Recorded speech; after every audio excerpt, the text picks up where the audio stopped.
নমস্কাৰ। আমি যিহেতু বানাক্ৰান্ত শিৱসাগৰবাসী নাজিৰাবাসীলৈ বিশেষ একো সহায় কৰিব নোৱাৰিলোঁ। অলপ খাদ্য সামগ্ৰী কাপোৰ লৈ আমি যাবলৈ ওলালোঁ।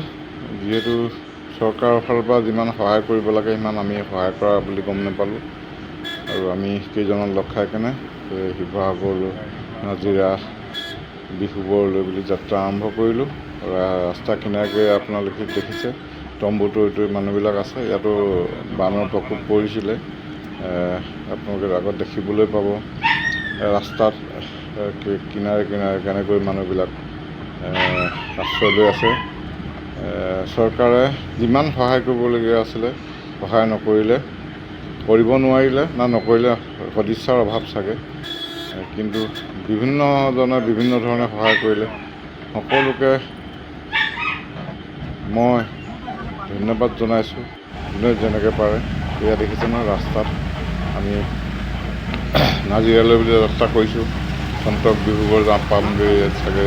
ৰাস্তা দেখিছে, কঁকাল পানী এইজন মানুহ দেখিছে ইমান পানী ৰাস্তাত। তথাপিতো আমি ৰাস্তা সুফালি যিসকল বানত ডুবি আছে, যিসকল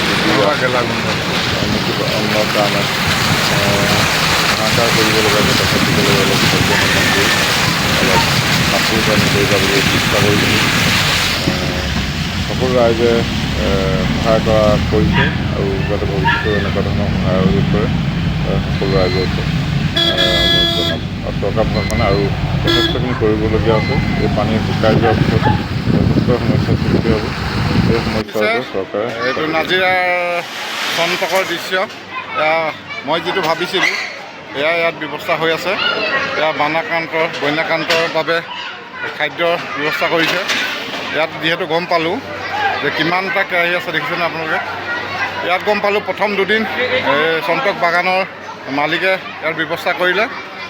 তাৰপিছত এতিয়া আমাৰ শ্ৰদ্ধাৰ MLA ময়ূৰ বুঢ়াগোহাঁই ডাঙৰীয়াই ইয়াৰ ব্যৱস্থা কৰিছে। ইয়াত দেখিছে নহয়, গাড়ীত ৱাৰ্ডে নি খানাৰ ব্যৱস্থা কৰিছে। অত্যন্ত প্ৰশংসনীয়। আৰু ইয়াত আপোনালোকে দেখিছে ইয়াত খিচিৰি বনিছে, দাইল বনিছে, এইবিলাক কিমানটা চৌখা বহাই দিছে, আৰু লগতে ইয়াত ৰাইজে খাই আছে। এই হেঁপাহতে চৰকাৰৰ লগতে MLA ময়ূৰ বুঢ়াগোহাঁইক মই ডিব্ৰুগড়বাসী হৈ ধন্যবাদ জনাইছোঁ, আৰু যাতে ভৱিষ্যতে তেখেতৰ উজ্জ্বল ভৱিষ্যত কামনা কৰিছোঁ। এয়াই তেখেতে যাতে আৰু ভাল কিবা পদক্ষেপ লয়, সেয়ে মই তেখেতৰ ওচৰত অনুৰোধ জনালোঁ। ধন্যবাদ।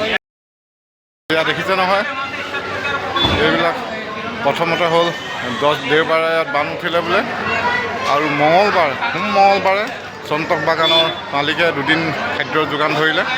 তাৰপিছত এই ইয়াত দেখিছে পিছফালে খানাৰ ব্যৱস্থা খাই আছে মানুহে। ভাত, চব্জি আৰু আচাৰ দিছে। আৰু লগতে গাড়ীখন দেখিছে নহয়, গাড়ীখন বিভিন্ন ৱাৰ্ডে এনেকুৱা বহুত গাড়ী ব্যৱহাৰ কৰিছে বোলে, আৰু বিভিন্ন ৱাৰ্ডে খানা দিয়াৰ ব্যৱস্থা কৰিছে। দিনটোত এসাঁজৰ হ'লেও বন্যাক্ৰান্তই খাব পালে যথেষ্ট সুখী হ'ব। সেয়াই এই হেঁপাহতে পুনৰবাৰ মই ময়ূৰ বুঢ়াগোহাঁই ডাঙৰীয়াক MLA নাজিৰা সমষ্টিক অশেষ ধন্যবাদ, আৰু তেখেতৰ উজ্জ্বল ভৱিষ্যত কামনা কৰিছোঁ। ধন্যবাদ।